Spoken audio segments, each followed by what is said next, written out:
ভোর ৬টায় ঢাকার এভারকেয়ার হাসপাতালে সমাপ্তি হল দেশের রাজনীতিতে এক গভীর অধ্যায়ের। দীর্ঘ ১ মাস ১০ দিন এই হাসপাতালে চিকিৎসাধীন থাকার পর না ফেরার দেশে চলে গেলেন বিএনপির চেয়ারপারসন ও ৩ বারের সাবেক প্রধানমন্ত্রী বেগম খালেদা জিয়া।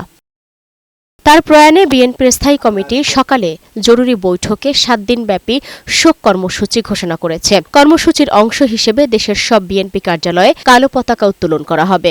নেতাকর্মীরা কালো ব্যাজ ধারণ করবেন এবং কেন্দ্রীয় ও জেলা অফিসে শোক বই খোলা থাকবে, যাতে সবাই শোক বার্তা লিখে শ্রদ্ধা জানাতে পারে।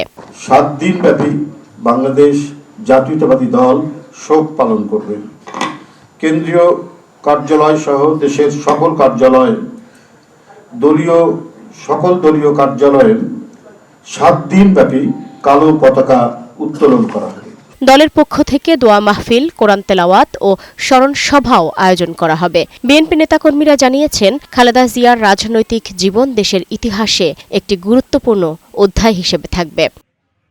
বুধবার ঢাকার মানিক মিয়া এভিনিউয়ে অনুষ্ঠিত হবে খালেদা জিয়ার নামাজে জানাজা এবং রাষ্ট্রীয় মর্যাদায় দাফন হবে স্বামী প্রাক্তন রাষ্ট্রপতি জিয়াউর রহমানের কবরের পাশে জিয়া উদ্যানেই। দীর্ঘদিন ধরে বেগম খালেদা জিয়া লড়ছিলেন ডায়াবেটিস সহ নানা জটিল রোগের সঙ্গে। তার মৃত্যুতে স্তব্ধ পুরো দেশ। সালমা জাহান মুক্তা, বৈশাখী সংবাদ, ঢাকা।